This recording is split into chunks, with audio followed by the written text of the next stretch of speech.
Day 2 log ಇವತ್ತು ಬೆಳಗ್ಗೆ ನಾನು ಬಿಸಿ ನೀರು ಕುಡಿದೆ. ನಂತರ ನನ್ನ ಮಗಳು ಎದ್ದು ಮೆಡಿಟೇಷನ್ ಮುಗಿಸಿದ್ಲು. ಮೆಡಿಟೇಷನ್ ಎಲ್ಲ ಮುಗಿಸಿದ ಮೇಲೆ ಉಗುರು ಬೆಚ್ಚನ ನೀರಿಗೆ ನಿಂಬೆ ರಸ ಹಾಕಿ ಕುಡಿದ್ಲು. ನಿಂಬೆ ರಸ ಹಾಕಿ ಕುಡಿದು ಸ್ವಲ್ಪ ಹೊತ್ತಾದಮೇಲೆ ನಾನು ತಿನ್ನಲಿಕ್ಕೆ ಫ್ರೂಟ್ಸ್ ಕೊಟ್ಟೆ. ಫ್ರೂಟ್ಸ್ ಎಲ್ಲ ತಿಂದಳು. ಇವತ್ತು ಪೇರೆಂಟ್ಸ್ ಮೀಟಿಂಗ್ ಇದ್ದರಿಂದ ನಾವು ಬೇಗ ಎದ್ದು ರೆಡಿಯಾಗಿ ಪೂಜೆ ಎಲ್ಲ ಮುಗಿಸಿ ಪೇರೆಂಟ್ಸ್ ಮೀಟಿಂಗ್ ರೆಡಿ ಆಗಿಬಿಟ್ಟು ಹೋದ್ವಿ. ಪೇರೆಂಟ್ಸ್ ಮೀಟಿಂಗ್ ಮುಗಿಸಿ ಮನೆಗೆ ಬಂದಾಗ ನಾನು ಬೆಳಗ್ಗೆ ಎದ್ದು ಎಲ್ಲ ಕ್ಲೀನ್ ಮಾಡಿದ್ದೆ. ಆದರೂ ಬರೋ ಅಷ್ಟೊತ್ತಿಗೆ ಮನೆಯೆಲ್ಲ ಹರಡಿದ್ರು. ಪೇರೆಂಟ್ಸ್ ಮೀಟಿಂಗ್ ಮುಗಿಸ್ಕೊಂಡು ಮನೆಗೆ ಬಂದಮೇಲೆ ಎಲ್ಲ ಕ್ಲೀನ್ ಮಾಡಿ ವಾಷಿಂಗ್ ಮಿಷಿನಿಗೆ ಬಟ್ಟೆ ಹಾಕಿ ಎಲ್ಲ ಮುಗಿಸಿ ನಾನು ಸ್ವಲ್ಪ ಜ್ಯೂಸ್ ಮಾಡ್ಕೊಂಡು ಕುಡಿದ್ವಿ. ಜ್ಯೂಸ್ ಎಲ್ಲ ಕುಡ್ದಾದ್ಮೇಲೆ ಊಟ ಮಾಡಿದ್ವಿ. ಊಟ ಎಲ್ಲ ಮುಗಿಸಿ ಸಂಜೆ ಆಯಿತು. ನನ್ನ ಮಗಳ ಜೊತೆ ಸ್ವಲ್ಪ ಹೊತ್ತು ಬ್ಯಾಡ್ಮಿಂಟನ್ ಆಟಾಡಿದ್ವಿ.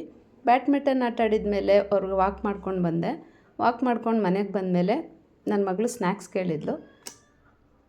ಸರಿ ಪೂಜೆ ಮಾಡಿಬಿಟ್ಟು ಸ್ನ್ಯಾಕ್ಸ್ ಮಾಡೋಣ ಅಂಥೇಳಿ ಪೂಜೆ ಮಾಡಿದ್ವಿ.